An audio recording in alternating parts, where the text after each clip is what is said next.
তিন সময় কোনো স্ত্রী যেন তার স্বামীর কাছে অভিযোগ না দেয়। তিনটা সময়। এক সময় হলো দোকান থেকে যখন যাবে তখনই বলবেন না তোমার ভাই আমার আজকে বকছে তোর ঘর আমি করবো না। তখন দেখবেন ওই বেটা ব্যাগ লই আর ঘরে ঢুকবো না, কয় দে, মাল কাঁচা দিয়ে দেবে বাইরে বাড়ি। কথা কন না কেন? এই জন্য বিশ্বনবী বলেছে কড়া মেজাজের সময় স্বামীর কাছে কোনো অভিযোগ দিয়ে হারাম মহিলার জন্য। আর আমাকে সমাজের মহিলারা এইটাই করে। আড়েতে আইসে বেটায় আলচাষ করে আইসে, কয় হইছে তোর ঘর কই আর কি হইব, তুইটা তো হেতাইনার ঘরে হেতাই না, গোলামের ঘরে গোলাম, তোর ঘর না করে কুত্তার ঘর করা ভালা। বেটাকে কি হয়েছে, কুত্তার ঘরে যাবি কে তুই কুত্তি? ওর ভাই বকবো, ওর বাপে বকবো, আমি বলি ওর আবার ভাত রাইন্দা খাওয়াবো। মগায় চিন্তা করে হায় রে হায়, ভাত তো বন্ধ।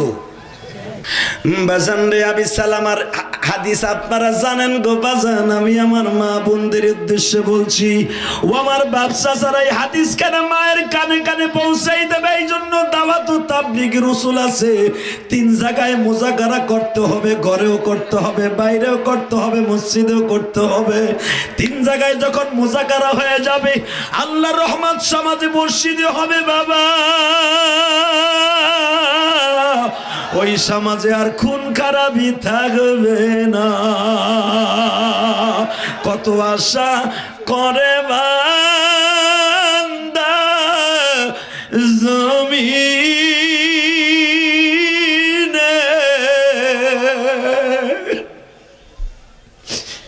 আশা লয়া যাবে বাজন কবরে, আশা লয়া যাবে বাজন কবরে। এই সালামার বাবা বড় আশা লইয়া গেছিল দাওয়াত ও তাবলীগের কাজে, কিন্তু সালামা সফরে থাকা অবস্থায়, আমি সালামা সফরে থাকা অবস্থায় সন্তানটা দুনিয়ার থেকে বিদায় নিছে বাবা। ওই জামানায় তো খবর দেওয়ার কোনো সিস্টেম নাই। আল্লাহর পাগলি আশেপাশের লোকদেরকে নিয়ে, কিছু সাহাবীদেরকে নিয়ে ছেলেটা দাফন করে দিছে। আল্লাহু আকবার বলতে পারেন না? ইন্নাল্লাহা মা'আস সাবিরিন। ধৈর্য যে বাবা কত বড় নিয়ামত এখন বোঝা হয়ে যাবে। ওয়ালা আসরি ইন্নাল ইনসানা লাফি খুস ইল্লাল্লাযীনা আমানু ওয়া আমিলুস সলিহাত ওয়া তাওয়াসাউ বিল হাক্কি ওয়া তাওয়াসাউ বিস সবর। আল্লাহর কাছে চাওয়ার সিস্টেম হলো নামাজ আর সবর দিয়া গো বাবা। এই জন্য আমার আল্লাহ সবরের এত দাম দিছে। সবর কিন্তু নামাজের চাইতে কম নয় গো বাবা। ভালো করে মনে রাখবেন, আজকে আমাদের ধৈর্য নাই, সহ্য নাই, বিদায় সমাজে বিশৃঙ্খলা। কথা ঠিক না বেটি? আরো জোরে বলেন। বাজান রে, এবার দিলটা নরম করে দেখবেন, এই সমাজটা এত পয়জন কেন? একমাত্র ধৈর্য না থাকার কারণে। সালাম আসছে, বাড়িতে আসার পরে 1 মাস পরে আসছে দাওয়াতে তাবলীগের কাজ শেষ করে। আসার পরে বিবি তার আগে খাওন দিছে, আলহামদুলিল্লাহ বলেন। খাওন দিয়ে স্বামী স্ত্রী এক বিছানায় শুইছে। শোয়ার পরে স্বামীরও খেয়াল নাই, মনে করছে নানা বাড়ি বাইতে গেছে বলা। স্বামী স্ত্রী এক জায়গায় থাইকা খাইয়া ঘুমাইয়া আরাম করার পরে স্বামী এখন জিগা, এই আমাকে সালামা কই? মারহাবা কবেন না? স্ত্রী কই এখন বুঝি তার খবর না, না বলো না কই গেছে। দেখে বিস্ত্রী, এর মাঝে ফুফায় ফুফায় কানছে কিন্তু বুঝতে দেয় নাই, এটা ধৈর্যের কান্দা। বলে তুমি এখন খবর চাও, এখন খবর চাও? তুমি তো বলো নাই, আসো আমার সালামারে দেখে যাও। কোথায়? 2টা খেজুর গাছের মাঝখানে কবরটা দেখাইতেছে। আলহামদুলিল্লাহ আলহামদুলিল্লাহ নাহমাদুহু ওয়া নাস্তাঈনুহু ওয়া নাস্তাগফিরুহু ওয়া নু'মিনু বিহি ওয়া নাতাওয়াক্কালু আলাইহি ওয়া নাউযু বিল্লাহি মিন শুরুরি আনফুসিনা ওয়া মিন সাইয়্যাতি আ'মালিনা।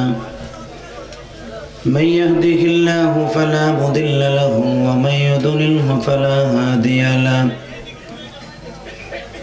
الذي أرسل رسوله بالهدى ودين الحق ليظهره على الدين كله وكفى بالله شهيدا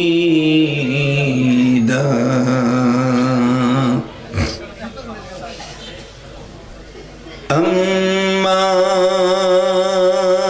بعد فقد قال الله تبارك وتعالى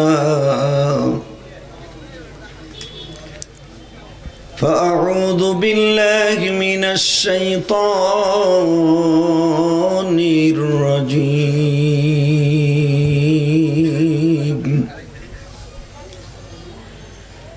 بسم الله الرحمن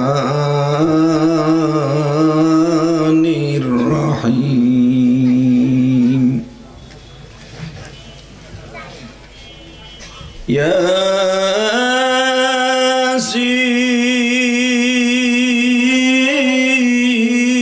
ياسين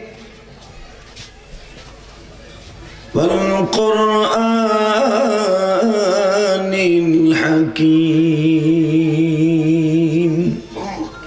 صدق الله العظيم إن الله وملائكته يصلون على النبي يا أيها الذين آمنوا صلوا عليه وسلموا تسليما اللهم صل على محمد وعلى آل محمد كما صليت على إبراهيم وعلى آل إبراهيم إنك حميد مجيد اللهم بارك على محمد وعلى آل محمد كما باركت على إبراهيم وعلى آل إبراهيم إنك حميد مجيد ঐতিহ্যবাহী বাজার আমারই জন্মস্থান গোপালগঞ্জ জেলার ওই ঐতিহ্যবাহী মুকসিদপুর থানার ব্যবসায়ী এলাকা যারা এখানে সমবেত হয়েছেন আজকে 7ই নভেম্বর 2021 আমি আমার আপনজনদেরকে কলিজার টুকরা বাবাজিদেরকে আমার ভাইদেরকে সামনে নিয়ে বাদ মাগরিব এখানে বসছি আল্লাহ পাকের শুকর আপনাদেরকে সাথে নিয়ে জোরে সোরে একবার সকলে বলি আলহামদুলিল্লাহ প্রশংসা করলাম কার আল্লাহ নাম আসতে নিয়েন না কোনোদিন যে ব্যক্তি আল্লাহ নাম খুব জোরে নিবে তার হার্টের রোগ হবে না আল্লাহর কোরআনের কথা আলা বিযিকরিল্লাহি তাতমাইন্নুল কুলুব আমি বলি না আল্লাহ বলছে মুমিনের কলব জিন্দা থাকবে আল্লাহর জিকিরে সুবহানাল্লাহ বললেন না তা যে ব্যক্তির কলব জিন্দা থাকে সতেজ থাকে ওই কলব স্টক করতে পারে না হার্টের রোগ হতে পারে না ঠিক না ভাই ঠিক কলব বলে আরবিতে আর হার্ট বলে ইংরেজিতে হার্ট আর কলব একই তা আল্লাহ পাক কলবের কথা কোরআনে বলছে তার হার্ট কোনোদিন দুর্বল হবে না সে স্ট্রোকও করবে না যে আল্লাহ পাকের জিকির দিয়া মানে জিকির মানে লা ইলাহা ইল্লাল্লাহ ইল্লাল্লাহ এটার জিকির না সুবহানাল্লাহু জিকির আলহামদুলিল্লাহু জিকির আল্লাহু আকবারও জিকির নামাজও জিকির রোজাও জিকির হজও জিকির সবই জিকির তার ভিতর আল্লাহ স্পেশালিস্ট উযকুরুল্লাহ যিকরান কাসীরা ওয়াসাব্বিহুহু বুকরাতাও ওয়া আসীলা সকাল বিকাল যেই জিকিরের কথাটা বলছে যেরকম সরমনাই তরিকার আছে আল্লাহর কুতুবের একটা সবক সকাল বিকাল মাওলার জিকির করো আল্লাহু আকবার বলেন তো আল্লাহ এটাও আল্লাহর জিকির বলেন তো আলহামদুলিল্লাহ বলেন তো আল্লাহু আকবার দানের বস্তা নামাইতেছেন কাঁধে নেবেন আল্লাহু আকবার দিয়ে উঠাবেন আবার যখন নামাবেন আলহামদুলিল্লাহ দিয়ে নামাবেন কি হবে জানেন আপনার এই যে গিরার মধ্যে যে কতগুলো আঠা আছে ঘাম যেই শক্তি দিয়ে আপনি মাথায় তুলছেন মাথার থেকে নামাইছেন হান করছেন তান করছেন এই যে আমার আব্বার গিরার মধ্যে আঠা হান হুগায় গেছে সারা জীবন কাম করছে এখন ডাক্তার কইছে আপনার এখন কৃত্রিম আঠা ঢুকাইতে হবে সুইচের দ্বারা, সিরিঞ্জের দ্বারা, ওই ইঞ্জেকশনের ভিতর দিয়া ঢুকানো হয়। একবার যদি এই সমস্ত গিরার আঠাগুলা গাম, যেটাকে গাম বলে, এই যে লড়াচড়া যেমনে খুশি এমনি করতে পারবেন, ভাত মাখাই খেতে পারবেন। যদি আমার আল্লাহ এই একটা আঙ্গুলের ঘাম শুকাইয়া দেয়, তখন আর এই হাত থাকবে না, কাটা চামচ হয়ে যাবে। কথা কন না কে? কাটা চামচ যেমন এমন করা যায় না, কাটা চামচের মতো খাইতে হইব। এটাই আমার আল্লাহর কুদরত। এই জন্য এই অঙ্গ প্রত্যঙ্গ গুলা সতেজ রাখার জন্য আল্লাহর জিকির লাগবে। আল্লাহু আকবার জোরে বলেন তো দেখি। আল্লাহু আকবার আরো জোরে বলতে হবে মুসলমান। পৃথিবীর কোন দেশ, আল্লাহ আমাকে 14টা দেশ সফর করিয়েছেন। আমার পাসপোর্টে 14টা দেশের ভিসা আছে, আলহামদুলিল্লাহ বলেন। আমি পৃথিবীর যত দেশে গেছি, সেই লন্ডন, ক্যামিরিস্ট, এই লন্ডন, ব্রাইটন, যত জায়গায় আল্লাহ আমাকে নিয়েছেন, আমি দেখেছি আমার আল্লাহকে আল্লাহ বলে কোনো জাতি, কোনো ধর্মের লোক ডাকে না, শুধু একমাত্র মুসলমান আমার আল্লাহকে ডাকে। খ্রিস্টানরা 24 ঘন্টা ডাকে গড কইয়া, গড গড, নো গড, হান তান আগডুম বাগডুম কত কিছু কয়। যাবেন হিন্দু ভদ্রলোকদের কাছে, তারা বলে ভগবান, যেগুলো আমার নাম আল্লাহর নাম একটাও না। কথা কর নাকি? ভগবান কোন কোরআনে আছে, কোন শাস্ত্রে আছে? এদের বানানো নাম। ভগবানের ভগবতী আছে, ঈশ্বরের ঈশ্বরী আছে, আমার আল্লাহর কোনো আল্লি নাই। আমার আল্লাহ হলো লা ইলাহা ইল্লাল্লাহ, তার লাস্ট ডিভিশন হলো ইল্লাল্লাহ। কোন মাবুদ নাই আল্লাহ ছাড়া, দেয়ার ইজ নো গড, কোন গড নাই আল্লাহ ছাড়া। কথা ঠিক না বেটি? তারা যে গড ফট কয়, এগুলো আল্লাহ না। হ্যাঁ, তাদের ভাষায় তারা ডাকে, কিন্তু আমার আল্লাহর জাতীয় যে একটা নাম আছে 99টা, আমার আল্লাহ বলেন দুনিয়ার কোন শব্দের সাথে আমার তুলনা হবে না। জোরে বলেন না কেন? আরো জোরে। যে দুনিয়ার কোন শব্দ দিয়ে ইবাদত জায়েজ থাকতো, নামাজের ভিতরে সূরা ফাতিহার বাংলা কইলে হইতো। কথা কন না কে? যেখানেটা সেখানে রাখতে হবে। এই যে জুমার খুতবা আরবিতে কেন পড়া হয়? জুমার ওয়াজ করে হুজুর, এই যে ওমর সাহেব অনেক বড় আলেম, আমার সাথে বড় আলেম, আপনাকে এলাকায় থাহে মনে করেন দূর যাও খাও হুজুর। আমি ঢাকা থাই দেখি আমি তাল গাছ হুজুর হয়ে গেছি। না রে ভাই, আমার সাথে উনি বড় আলেম, আলহামদুলিল্লাহ বলতে পারেন না? আমি ইলিয়াস যদি এই আপনাকে গ্রামে থাকতাম, গ্রাম দিয়ে ঘুরতাম, ও ইলিয়াস মৌলানা। এখন আমি ঢাকা থেকে কাটিং কুটিং করে আইছি, লগে বেটার একটু জেহাদি লাগাই দিছে, ওয়াজ মুসওয়াজ একটু ভালো পারি আল্লাহর ইচ্ছায়, মায়ের দোয়ায়। এখন দেখেন মাগরিবের সময় যেই লোক হইছে, ইশারের সময় মনে এত লোক হইব না। কথা কন না কে? হালাকা আমার সাথে ভালো ওয়াজ করে, ভালো কণ্ঠ, ভালো এলেম, ভালো সুর। এর পিছনে কারণও আছে।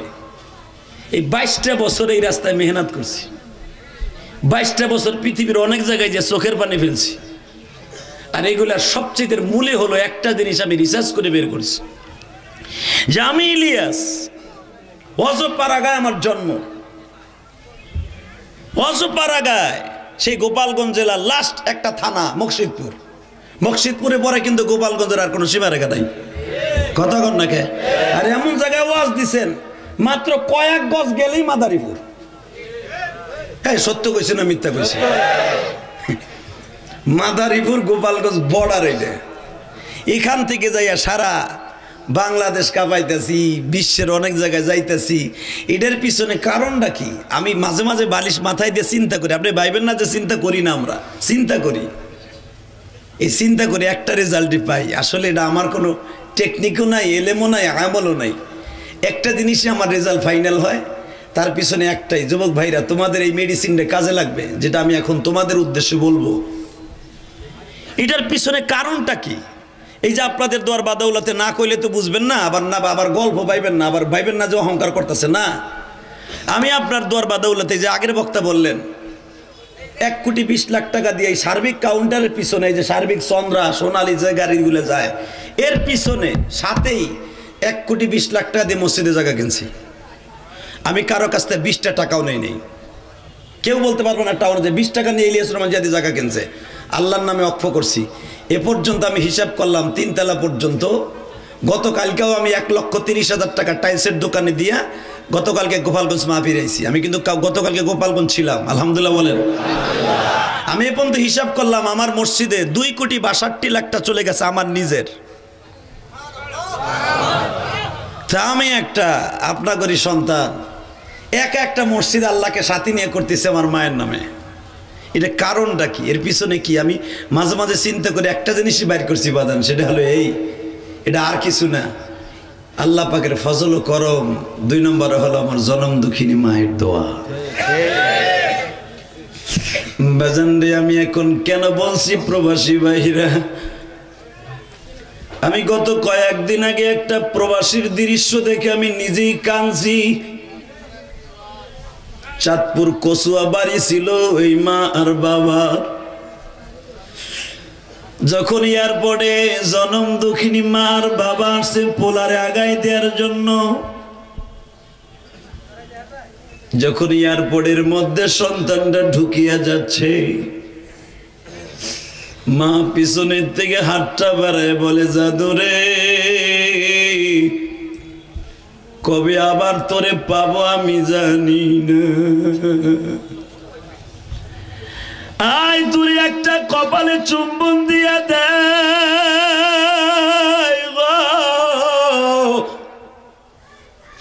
যদি এইটা মার ছেলের সর্বশেষ দেখা হয় গো বাজান,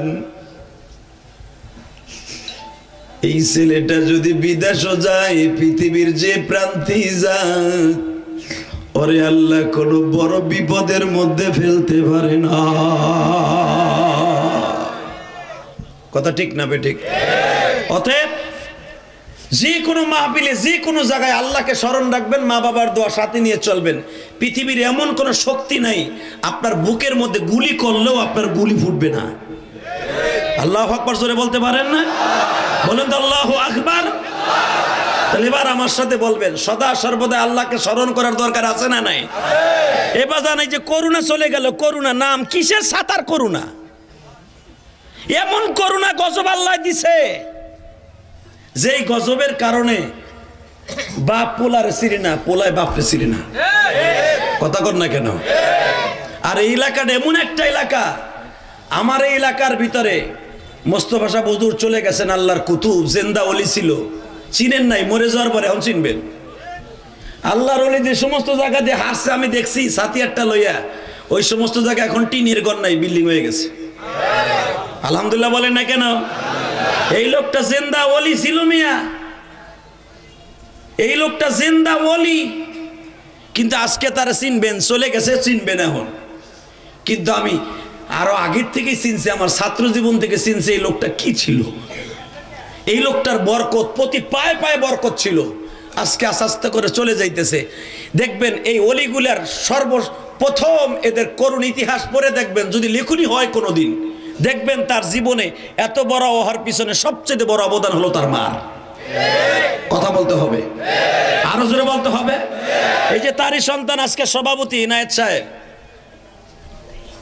বুজুর্গের ঘরে বুজুর্গই হইব, আজ হোক আর কাল হোক, আলহামদুলিল্লাহ বলেন।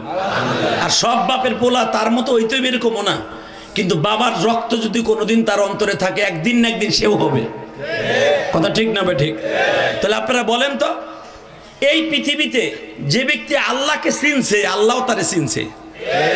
কথা বলেন, যে ব্যক্তি আল্লাহকে চিনছে 100% ভাবে, আল্লাহ তাকে চিনছে। তার জ্বলন্ত প্রমাণ আমি দিয়ে দেই। আল্লাহকে চিনছিলেন আবু বকর, ঠিক না ঠিক? আল্লাহকে চিনছিলেন হযরত ওমর। ওমরের জিন্দেগি কিন্তু ভালো ছিল না। আপনার আর কয় টাকার ক্যাডার, আপনার আর কয়টা মার্ডার করছেন, আপনার জীবনে কয় গেলান মদ খাইছেন, কয় প্যাকেট বিড়ি খাইছেন।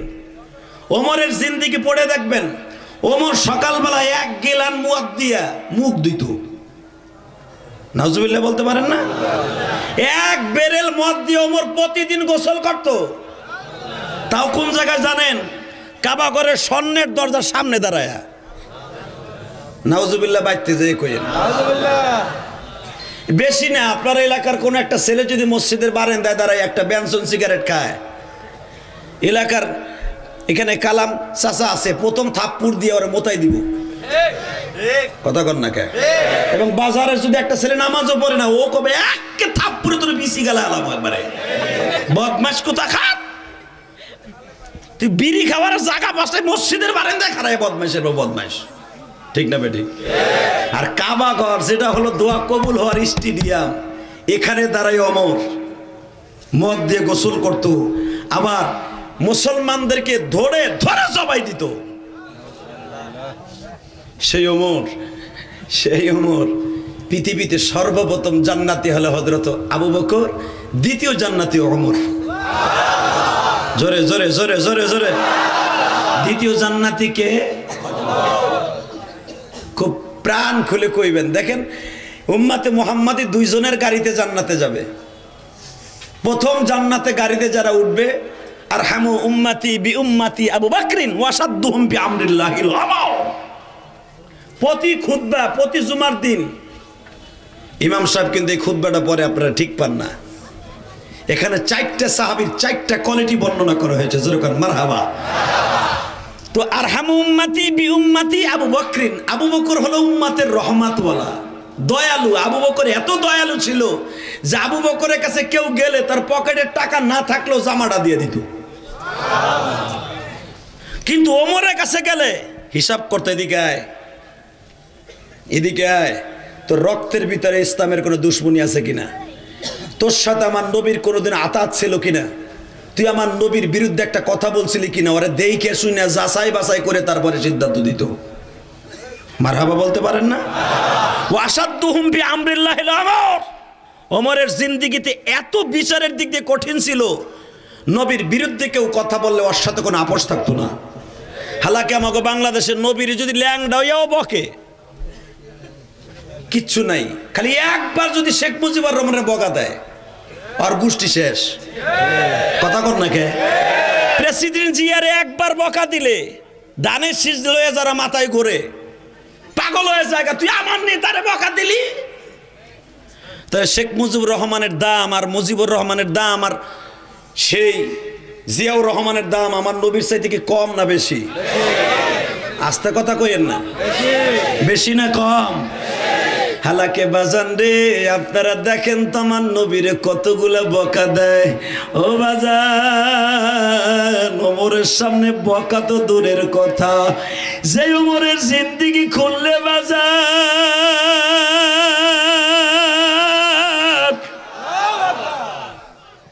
ওমরের জিন্দেগি ভর শুধু রং আর রং কাজ দেখবেন। যেদিন থেকে ওমরের কাজগুলা রাইট হয়ে গেল, কালেমার পতাকা হাতে নিয়ে লা ইলাহা ইল্লাল্লাহর মালা গলায় দিলেন গো বাবা, ওমরের জিন্দেগি এমন ভাবে পাল্টে গেল। ওমর এমন ভাবে ডিক্লার দিল, মক্কার ভূখণ্ডে যদি একবার আমার নবীরে কেউ গালি দেয়, আমি ওমর খাত্তাবের পোলাওয়ার জ্যান্ত দাফন করে ফেলব। জ্বলন্ত প্রমাণ দিলেই যেটা কোরআনের তাফসিরে আসছে, একজন মুসলমানের পোলা আবু বকরের কাছে যে বলে, আপনি তো উম্মতি বি উম্মতি আরহামু উম্মতি, আপনার তো দয়া বেশি। কয় হ্যাঁ, নবী কইছে তাই কইলাম। ও আচ্ছা, কি জন্য আসছিল রে ভাই? আপনি তো স্বরাষ্ট্রমন্ত্রী, আর পররাষ্ট্রমন্ত্রী তো ওমর। ওমর তো খাম খেয়ালি খামা হালক, ওর কাছে যাই নাই, আপনার কাছে আসছি। আবু বকর বলে, আমি কারো বদনাম শুনতেও রাজি না, বলতেও রাজি না, কি বলবেন তাই করুন। আপনার অভিযোগটা কি? অভিযোগ হলো নবী মুহাম্মাদের বিরুদ্ধে। নাউজুবিল্লাহ, আসতে গেলে ডায়াবেটিস হইব। নবী মুহাম্মাদের বিরুদ্ধে আমার অভিযোগ। কয় কে? কয় আমি মুসলমান, আমি তার দলের লোক, আমি তারে ভোট দিলাম, আমি তার সাহাবীগো মদিনায় জায়গা দিলাম, আমি আউস বংশের পুলা। হালাকে আমার পক্ষে একটা বিচারের রায় না দিয়া রায় দিল একটা ইহুদির পক্ষে, অমুসলমানের পক্ষে, নন মুসলমানের পক্ষে। এটা মুহাম্মদ সাল্লাল্লাহু আলাইহি ওয়াসাল্লামের কাম হইল? নাউজুবিল্লাহ বলেন না। আবু বকর বলে, ভাই আমি বাড়াইতেও চাই না, কমাইতেও চাই না, আমি নরম দিলের মানুষ, আমি তোমার লগে বার্জিডিং করবো না। বিচার যখন নবী করে দিছে, এর ভিতরে আমি হাতও দিব না, তোমার কোনো সিদ্ধান্ত দিব না, তুমি অন্য জায়গায় চেষ্টা করো। আল্লাহু আকবার বলেন। এই লোক চিন্তা করলো, এই আবু বকরের মেনে লোকের দ্বারা কাম হইব না, খামা হাজিরা আছে ওর কাছে যাই। আমাকে সমাজে খাম খাইলে লোক আছে না নাই? একজন খামাহা লোক যে, ভাই আমি তোমার দল করমু, ওরে ধরো। তাই দে বাড়ি, কথা কর না কেন? সব দলের এরকম লোক লাগে 2-4 জন, কিন্তু একবারে কি ভাবছেন জিন্দেগিটা একদিন আপনার আবার মাটির সাথে মিশে যাবে? কথা ঠিক না বে ঠিক?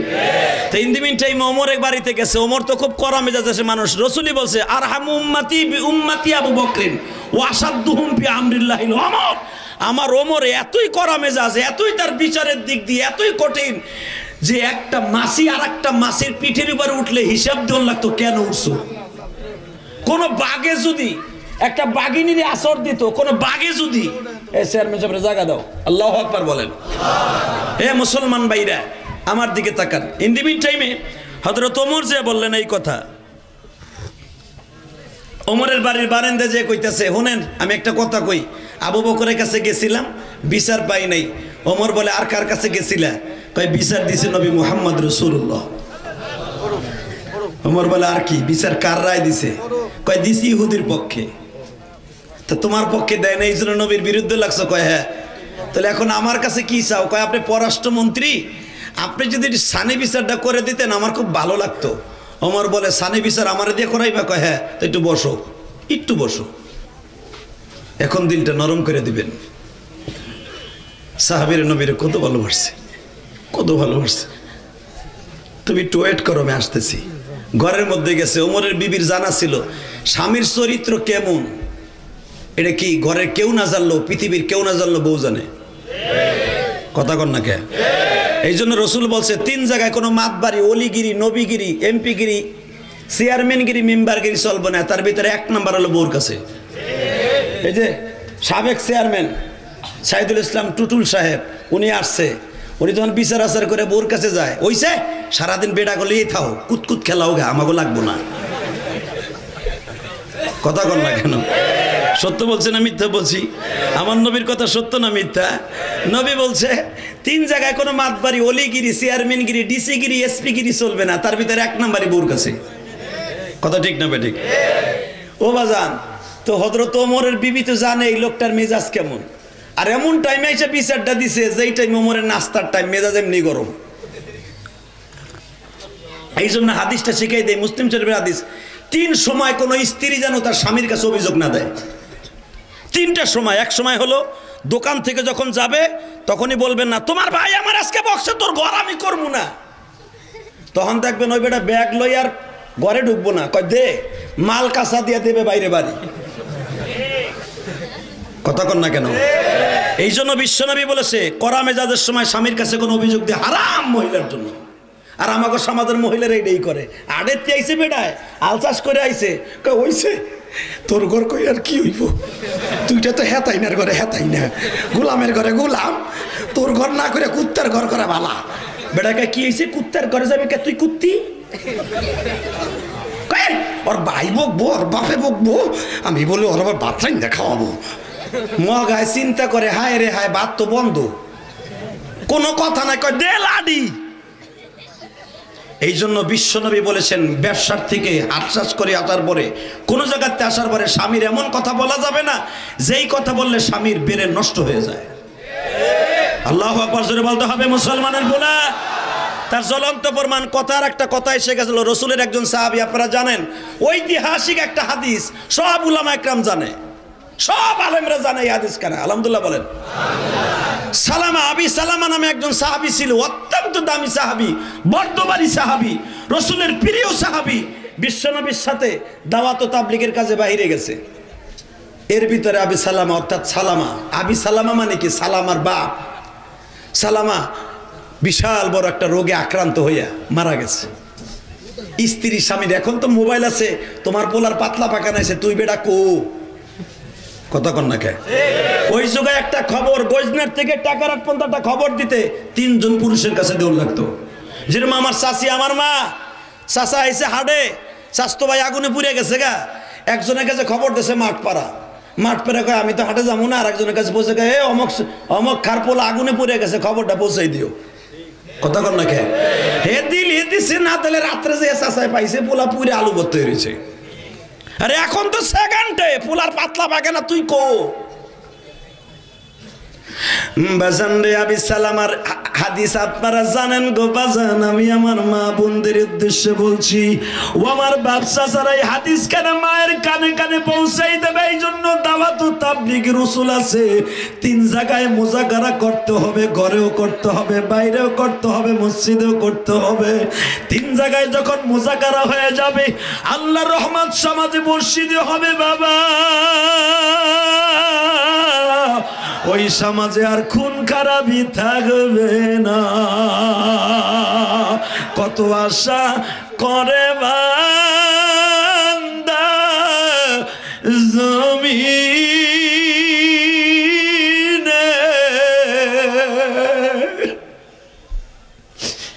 আশা লয়া যাবে বাজান কবরে, আশা লয়া যাবে বাজান কবরে। এই সালামার বাবা বড় আশা লইয়া গেছিল দাওয়াত ও তাবলীগের কাজে, কিন্তু সালামা সফরে থাকা অবস্থায়, আমি সালামা সফরে থাকা অবস্থায় সন্তানটা দুনিয়ার থেকে বিদায় নিছে বাবা। ওই জামানায় তো খবর দেওয়ার কোনো সিস্টেম নাই। আল্লাহর পাগলি আশেপাশের লোকদেরকে নিয়ে, কিছু সাহাবীদেরকে নিয়ে ছেলেটা দাফন করে দিছে। আল্লাহু আকবার বলতে পারেন না? ইন্নাল্লাহা মা'আস সাবিরিন। ধৈর্য যে বাবা কত বড় নিয়ামত এখন বোঝা হয়ে যাবে। ওয়ালা আসরি ইন্নাল ইনসানা লাফি খুস ইল্লাল্লাযীনা আমানু ওয়া আমিলুস সলিহাত ওয়া তাওয়াসাউ বিল হাক্কি ওয়া তাওয়াসাউ বিস সবর। আল্লাহর কাছে চাওয়ার সিস্টেম হলো নামাজ আর সবর দিয়া গো বাবা। এই জন্য আমার আল্লাহ সবরের এত দাম দিছে। সবর কিন্তু নামাজের চাইতে কম নয় গো বাবা। ভালো করে মনে রাখবেন, আজকে আমাদের ধৈর্য নাই, সহ্য নাই, বিদায় সমাজে বিশৃঙ্খলা। কথা ঠিক না বেটি? আরো জোরে বলেন। বাজান রে, এবার দিলটা নরম করে দেখবেন, এই সমাজটা এত পয়জন কেন? একমাত্র ধৈর্য না থাকার কারণে। সালাম আসছে, বাড়িতে আসার পরে 1 মাস পরে আসছে দাওয়াতে তাবলীগের কাজ শেষ করে। আসার পরে বিবি তার আগে খাওন দিছে, আলহামদুলিল্লাহ বলেন। খাওন দিয়ে স্বামী স্ত্রী এক বিছানায় শুইছে। শোয়ার পরে স্বামীরও খেয়াল নাই, মনে করছে নানা বাড়ি বাইতে গেছে বলা। স্বামী স্ত্রী এক জায়গায় থাইকা খাইয়া ঘুমাইয়া আরাম করার পরে স্বামী এখন জিগা, এই আমাকে সালামা কই? মারহাবা কবেন না? স্ত্রী কই, এখন বুঝি তার খবর না? না বলো না, কই গেছে? দেখে বিস্ত্রী, এর মাঝে ফুফায় ফুফায় কানছে, কিন্তু বুঝতে দেয় নাই এটা ধৈর্যের কান্দা। বলে, তুমি এখন খবর চাও? এখন খবর চাও? তুমি তো বলো নাই। আসো আমার সালামারে দেখে যাও। কোথায়? 2টা খেজুর গাছের মাঝখানে কবরটা দেখাইতেছে। একটা লাভ দিয়ে দাঁড়ায়, বলে, তুই কি করলি? তুই এখন কইলি আমারে? কেন তুমি শোনো নাই? বিশ্বনবী জুমার বয়ানে বলছিল মুজাকারায়, তুমি তো আমার আইসা বলছিলা। কি বলছিলা? তুমি না বলছিলা? নবী মুজাকারায় বসে বলছে, যে স্ত্রী তার স্বামীকে কোনো সফর থেকে আসার সময় কোনো দুঃখের সংবাদ অথবা রাগের সংবাদ না দেয়, ওই স্ত্রী মা খাদিজার সাথে জান্নাতে যাবে। ওই স্ত্রী ফাতেমার গাড়িতে জান্নাতে যাবে। এরকম সন্তান দুনিয়ায় শেষ হয়ে যাক, আমি খাদিজার ফাতেমার গাড়ির টিকিট হারাইতে রাজি না।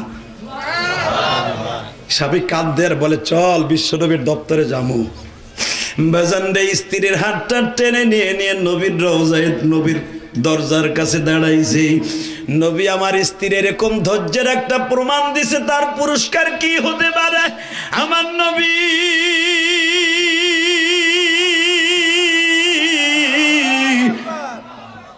বললে, ও আবি সালামা, তোমার স্ত্রীর আমি কি দিলে খুশি হইবা তাই বলো। নবী আপনার হাদিসের পরে আমল করছে, সে খাদিজার ফাতেমার গাড়ির টিকিট বুকিং চায়।